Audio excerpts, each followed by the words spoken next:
उन्होंने खुशामद एक किसी दूसरे शहर में शेर लिखिया आंदा हाय हाय हाय हाय हाय हाय अब तुसा सुनाना कैसा सुनाना है कि वावा फुल गुलाब का ला छड़े खड़ी वालिया सुखन लिया शहनशाह वावा फुल गुलाब का ला छड़े किसा लेके साफर मलूक वाला वक्त कया मलूका हाय किस्सा देख के साफल मलूक वाला वक्त कई मलूका में पा छड़ी एक मैं शेर सुनावा फिर उथे आके भाई आपका आप उथे खलो के शेर वो जरा किते किते तुहानू सुनने को मिलता है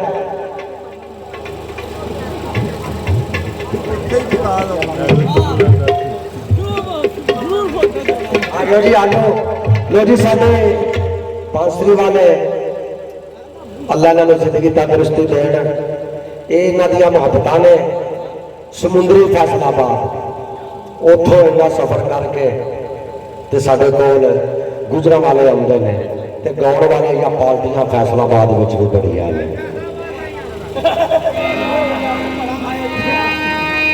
तुसीं भी फैसलाबाद दे हो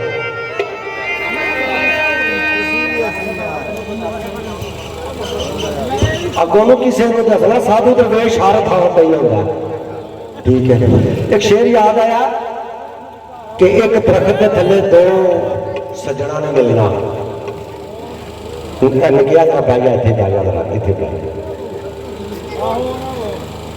उस दरख्त का नाम रख दिता दरख्त मुलाकाती मुलाकात का दरख्त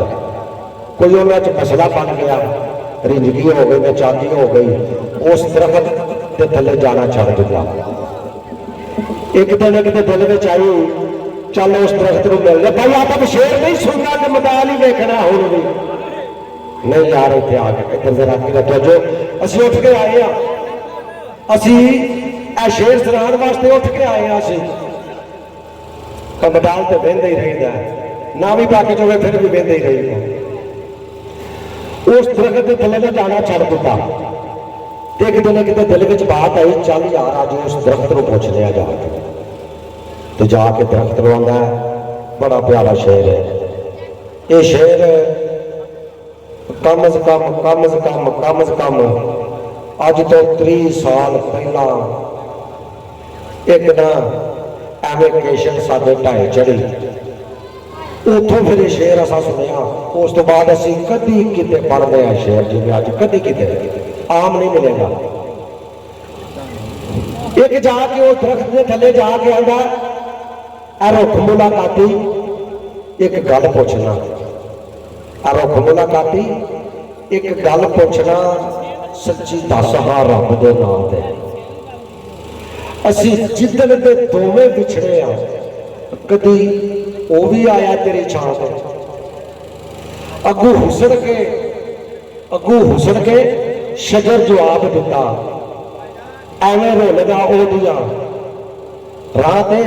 वो कल सारा दिन ओदा मेरी छां थले लग्या ते सुता रहा गैर दी बात है ये लाल सवारी आ असा ते निभा छोड़ी ओ खच ढोल चा मारी आ ते माइयों की फरमाइश की जाए लो असी नाल खलो के तुहानू ना माइया थोड़े जे सुनाने आ खड़ी वाले का माइया मैं ना मेरी जाने देखो तुसी माइया किधर किधर के आते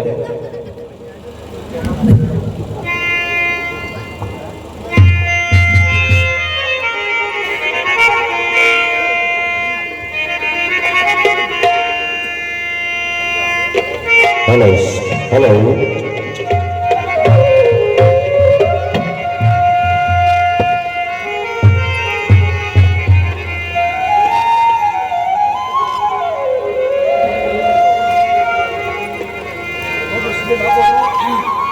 कोई बकरे का सीना आई उत्ते साडा रब वसदा थले मकाम मदीना हाँ मैं जो खड़ी था माइया पहला